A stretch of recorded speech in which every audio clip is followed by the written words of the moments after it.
C'est un procédé chimique millénaire. La clé de la fabrication des alcools forts et de bien d'autres substances. La distillation, c'est le sujet du jour.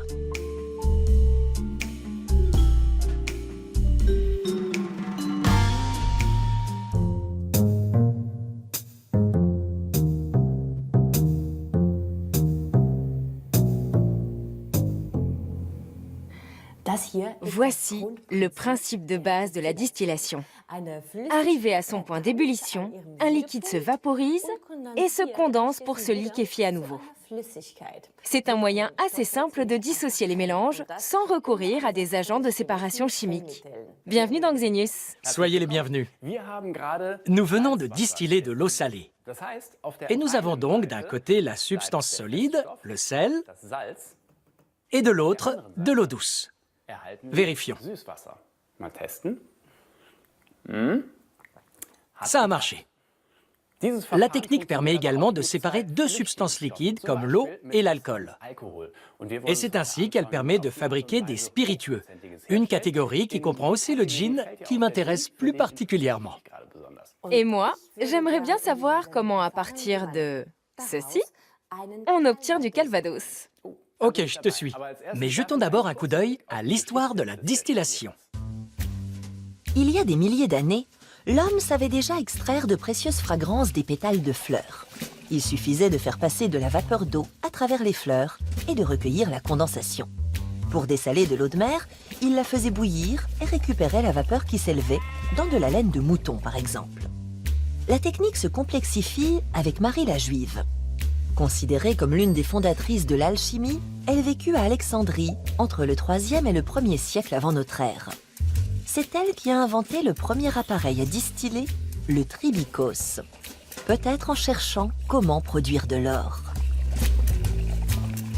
Au 9e ou 10e siècle, des alchimistes arabes améliorent ce dispositif et inventent l'alambic. Les vapeurs se condensent et s'élèvent dans un chapiteau, avant de s'écouler via un col de cygne.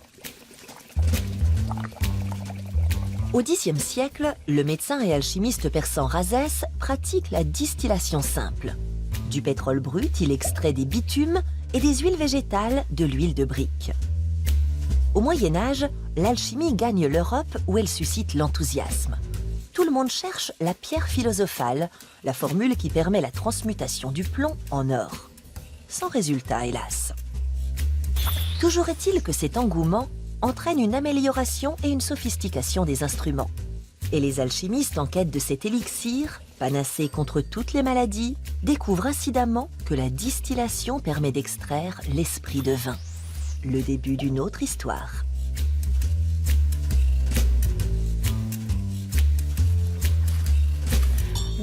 Ici, au sud de Heidelberg, les vignobles sont encore en plein repos hivernal. On pourrait croire que dans ces conditions, les vignerons n'ont pas grand-chose à faire. Mais beaucoup d'entre eux mettent cette accalmie à profit pour bouillir leur cru. C'est l'expression consacrée. Nous allons demander à l'un d'eux de nous éclairer sur le gin. Et le calvados. Parmi les distillateurs, il fait figure de jeune créatif. Après des études à Geisenheim, il a travaillé en Californie et s'occupe à présent du domaine viticole familial. Andreas Bauer s'est spécialisé dans les eaux-de-vie de fruits et la distillation du gin. On nous a promis qu'avec toi, nous pourrions distiller du calvados. Peut-on seulement fabriquer du calvados ailleurs qu'en Normandie? Chez nous, tout se passe exactement comme en Normandie. Nous prenons du cidre que nous distillons pour faire de l'eau-de-vie de pomme. Puis nous stockons le tout dans des tonneaux de chêne. Évidemment, nous ne pouvons pas l'appeler calvados, mais eau-de-vie de pomme vieillie en fût de chêne. J'ai hâte de voir ça. Le cognac aussi est une eau de vie, mais il n'est pas à base de pommes. Le cognac, c'est tout simplement du vin blanc distillé, vieilli ensuite dans des fûts de chêne. C'est la différence entre spiritueux simple et spiritueux composé, n'est-ce pas? Les spiritueux simples, ce sont des fruits que l'on fait macérer et fermenter. C'est le sucre des fruits qui donne l'alcool, et le tout est distillé. Pour les spiritueux composés, le point de départ, c'est de l'alcool existant dont on arrose les fruits. C'est vraiment de l'alcool. Un demi-litre.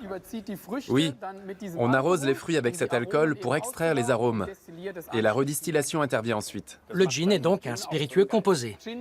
Oui, c'est ça. C'est le principe.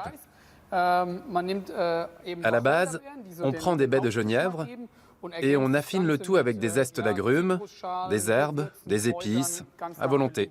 Et les fruits macérés, ils fermentent tout seuls? Pour que la fermentation transforme le sucre en alcool, il faut des levures. Et pour contrôler le processus, on utilise des levures sélectionnées. Mais cela pourrait se faire spontanément, puisqu'il y a beaucoup de levures sauvages sur les fruits et dans l'air. Je propose qu'on passe à la pratique. Nous avons apporté des pommes exprès pour cela. Comment faire notre propre calvados? Alors pour commencer, ce qu'il faut faire, c'est couper les pommes en petits morceaux. Et après, il faut les passer au mixeur. Avec ou sans la peau? Il faut garder la peau. On enlève juste le trognon et la tige. Voyons un peu la production de gin. Nous avons ici de l'alcool, et là, ce n'est que de l'eau? Tout à fait. C'est seulement pour avoir une solution alcoolisée titrant 50 degrés environ. Cet alcool fait plus de 96 degrés. Il faut donc le couper avec de l'eau. En faisant moitié-moitié, le mélange obtenu fera environ 50 degrés.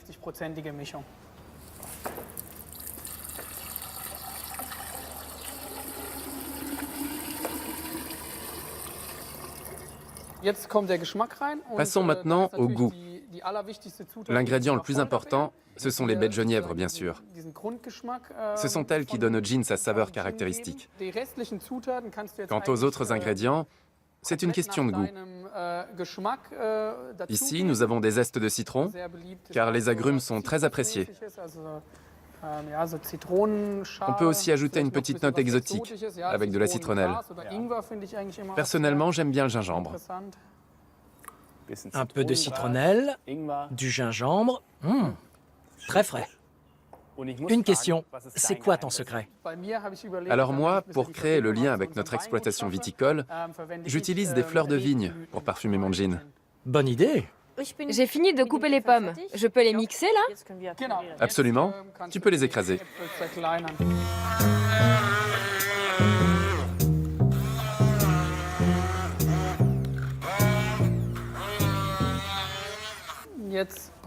Maintenant, il faut passer tout cela et recueillir le jus de pomme que nous allons laisser fermenter.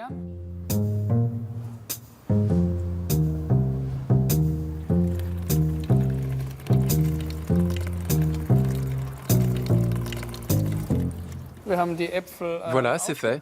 On a notre jus de pomme. Maintenant, il ne manque plus que les levures pour la fermentation.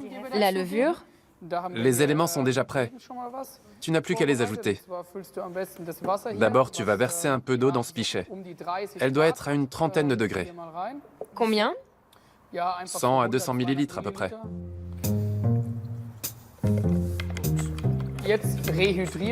Les cellules de levure vont maintenant se réhydrater. Elles vont s'imbiber d'eau et devenir actives. On ajoute le jus de pomme et la fermentation peut commencer. Je mélange encore un peu là. Il s'agit ici d'extraire les substances aromatiques des ingrédients. On laisse infuser combien de temps? En ce qui concerne le gin, on laisse normalement reposer un jour ou deux, tout au plus, avant de distiller. Et le mou de pomme? Là, il faut compter 2 à 3 semaines. C'est ce qu'il faut en moyenne pour que tout le sucre se transforme en alcool. Puis on passe à la distillation. Dans un cas comme dans l'autre, on ne peut pas distiller tout de suite. Hélas, non. Alors, qu'est-ce qu'on fait? Eh bien, ce que je propose, c'est d'aller à côté. J'ai une cuve de mou de pomme prête à être distillée. Parfait. Super. Apparemment, le gin va devoir attendre encore un peu. C'est pas grave, je reviendrai. Mais avant de jouer les apprentis distillateurs, je vous propose de passer en revue les différentes étapes du procédé. Goutte après goutte, de l'alcool hautement concentré.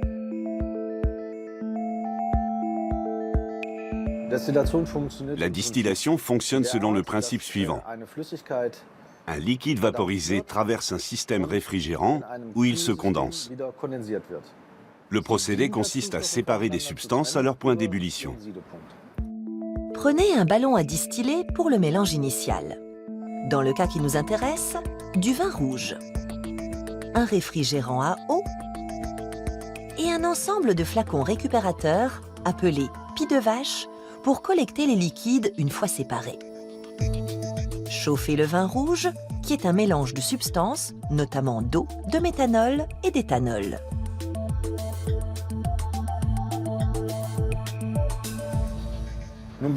Les différents liquides ont des points d'ébullition différents. Le liquide qui bout le premier est donc le premier à se séparer du mélange par vaporisation.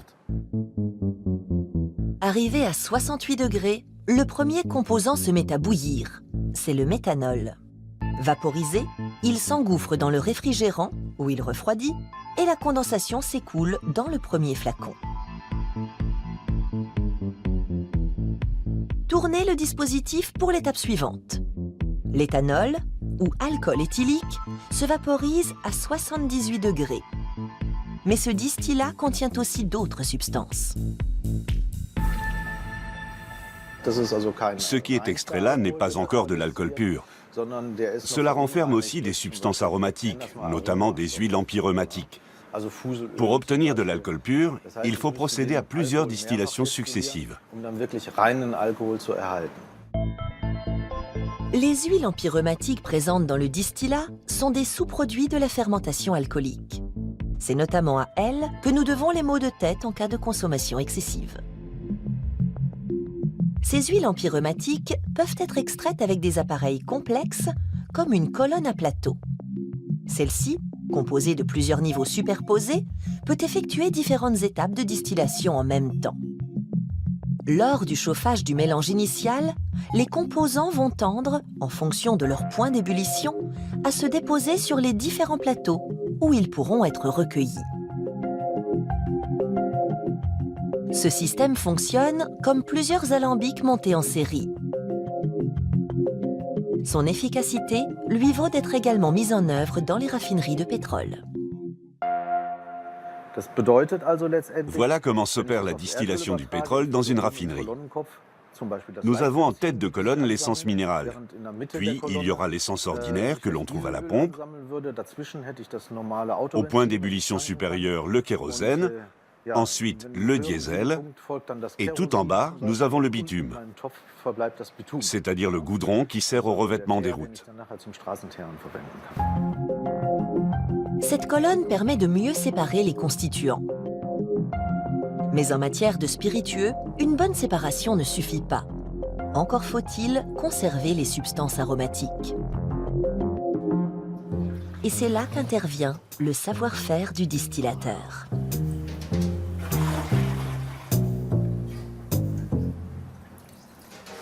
Cela fait combien de litres? Cette chaudière contient 150 litres au maximum. Et il en ressort combien? Avec ce dispositif, on obtient 12 à 15 litres d'eau de vie. C'est pas beaucoup. Non, c'est pas beaucoup. C'est vraiment une concentration. Fermons la porte avant que tout l'alcool s'envole. On veut qu'il aille dans la bouteille, pas dans l'air. Qu'est-ce qui se passe là? Là, le brûleur commence à chauffer et la distillation va commencer. Il paraît que la distillation de l'alcool libère des substances toxiques qui pourraient même rendre aveugle. C'est vrai ou c'est une légende? Le mou que nous venons de charger contient de petites quantités de substances toxiques. La plus connue est sans doute le méthanol. Vous avez sûrement déjà entendu parler d'intoxication au méthanol, due à des produits mal distillés. Le problème est assez facile à régler, puisque le point d'ébullition du méthanol est plus bas que celui de l'alcool, c'est-à-dire de l'éthanol que nous cherchons à obtenir. C'est le méthanol qui est extrait en premier. Il suffit donc de jeter le premier distillat. Combien de temps faut-il avant de pouvoir recueillir l'eau de vie? Cela va commencer à goûter d'ici environ une demi-heure. Et il faut compter 1h30 à 2 heures avant que le processus soit terminé. D'accord, on va laisser travailler la chaudière. Dans une distillation comme celle-ci, on distingue en gros 3 phases. Il y a d'abord la tête de coulée.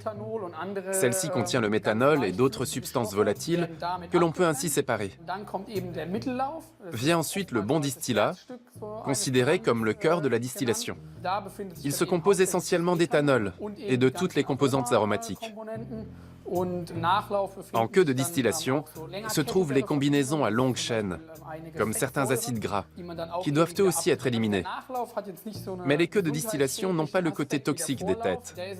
Quant à savoir combien on en enlève et combien on en garde, c'est surtout une question de goût.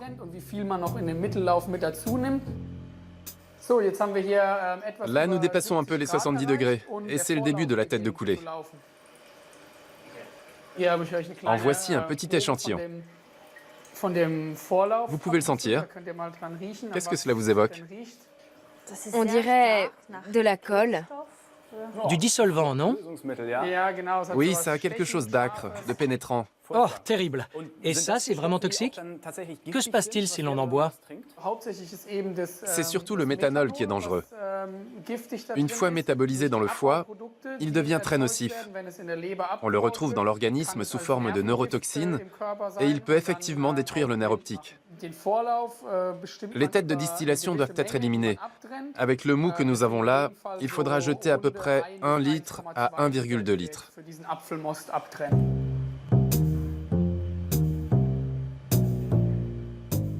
Voilà maintenant le cœur de distillation. On pourrait le boire, à votre avis?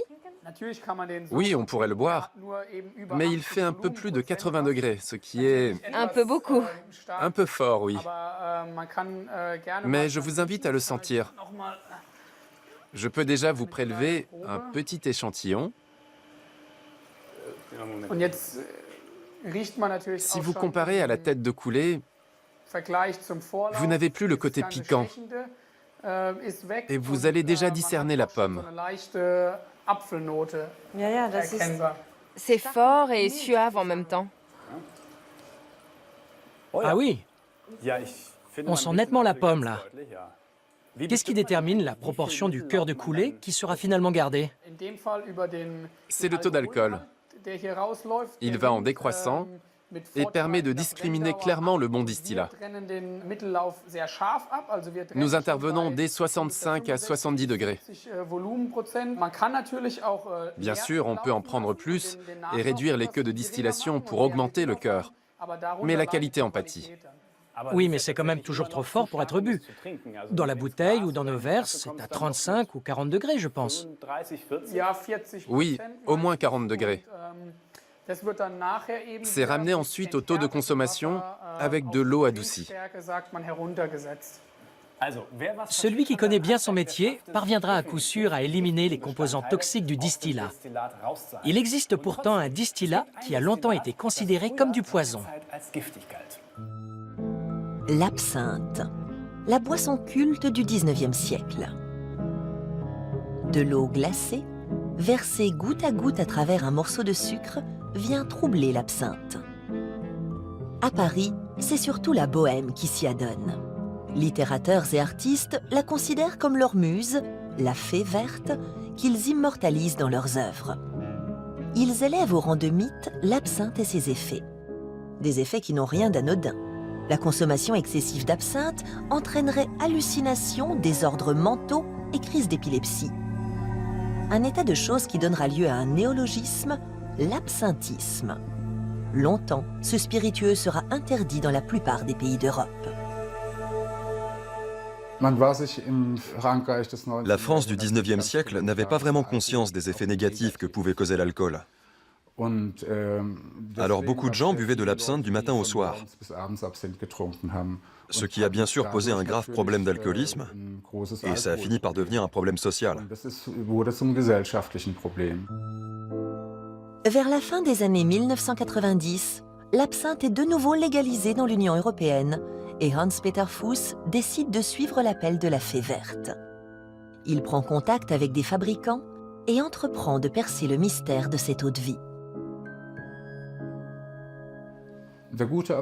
La bonne absinthe est distillée. Elle doit contenir au moins de la grande absinthe, Artemisia absinthium, de l'anis vert et du fenouil.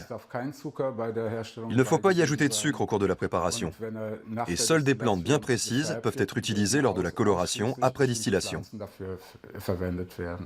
À Heidelberg, Hans-Peter Fuss crée aujourd'hui sa propre absinthe, qui est primée, et propose le plus grand nombre de variétés au monde. En règle générale, une douzaine de plantes médicinales entrent dans la composition de l'absinthe, sachant que la grande absinthe est la plus importante. À mon avis, c'est la synergie de différents principes actifs qui fait tout le caractère de l'absinthe. C'est d'ailleurs la grande absinthe qui a fait interdire cette eau-de-vie. Plus précisément l'un de ses composants, la thuyone. En 2008, à l'Office d'analyse chimique et vétérinaire de Karlsruhe, la fée verte a été l'objet d'une étude. 21 absinthes, issues des années 1895 à 1910, ont alors été arrachées à la poussière des caves. Objectif : déterminer le taux de thuyone dans ce breuvage avant son interdiction.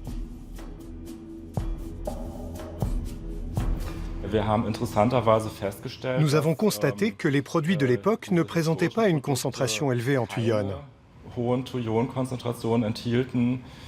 C'est très intéressant, parce que cela bat en brèche la thèse selon laquelle l'absinthe d'antan aurait eu des taux de thuyone élevés qui auraient entraîné de graves problèmes sanitaires. La fée verte serait-elle exorcisée ? Lors de son rétablissement, par mesure de précaution, le législateur a tout de même fixé à 35 mg par litre la teneur maximum autorisée en thuyone, moins que dans une infusion de sauge. Mais la molécule est toujours sous haute surveillance. On a longtemps prétendu que la thuyone était psychoactive, ce qui a entre-temps été réfuté. La seule action connue, à partir d'expériences vétérinaires et intoxications humaines, est un effet convulsivant, c'est-à-dire qu'elle peut déclencher des crises d'épilepsie.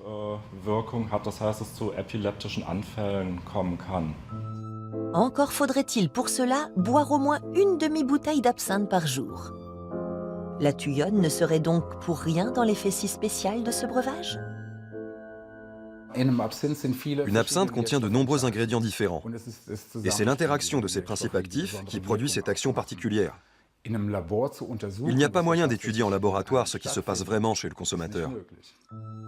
Et l'absinthisme désastreux du 19e siècle ?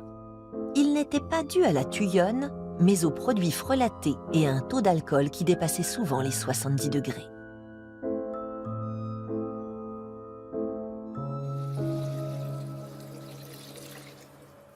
Et voilà, c'est vraiment formidable de pouvoir faire des choses pareilles. Mon premier calvados allemand. J'ai hâte de goûter ça. Combien de temps doit-il vieillir ? Eh bien, en général, nous laissons notre eau-de-vie de pomme vieillir en tonneau entre 2 et 4 ans. L'avantage du tonneau, c'est qu'il lui donne une belle couleur et des arômes. Tout à fait. Nos fûts ont été chauffés en cours de fabrication. C'est ainsi que se développent dans le bois des composantes aromatiques, comme la vanilline par exemple, qui va passer dans le distillat. Et cela lui donne sa belle teinte dorée. Les fûts sont ensuite entreposés à la cave ? C'est cela. Ils vieillissent en cave. Alors, rendez-vous dans 3 ans. Nous reviendrons chercher notre calvados. Et enfin, distiller du gin. Volontiers. Génial, merci beaucoup Andreas. Merci. Vous serez toujours les bienvenus. Et maintenant, une petite digression. Les spiritueux ne sont pas du goût de tout le monde. En revanche, il y a des gens qui ne jurent que par ceci. L'eau distillée. Or, celle-ci n'est pas sans danger. Voyez ce qui est arrivé à un grain de raisin trempé dans de l'eau distillée. L'eau veut aller chercher les sels minéraux contenus dans le raisin et les sels veulent aller dans l'eau. Cela s'appelle l'osmose. Et voilà pourquoi la peau a éclaté, ce qui n'a pas été le cas avec l'eau du robinet. Et il se passerait la même chose pour nos globules s'ils entraient en contact direct avec de l'eau distillée. Mais il y a quand même peu de chances que ça arrive. Pour cela, il faudrait prendre l'eau distillée en intraveineuse. Ou en boire plus de 10 litres, soit 2 bidons, ce qui est peu probable. Alors seulement la concentration d'eau distillée dans l'estomac et l'intestin serait si élevée que l'osmose pourrait poser problème. Ce n'est donc pas vraiment dangereux, mais un peu bête, puisque les minéraux contenus dans l'eau sont très importants pour notre organisme. Et d'ailleurs, la distillation n'élimine pas toutes les substances toxiques. En ce sens, les spiritueux et l'eau distillée ont un point commun. Mieux vaut ne pas trop en boire. Tout à fait, avec modération. Au revoir. À la prochaine. Salut.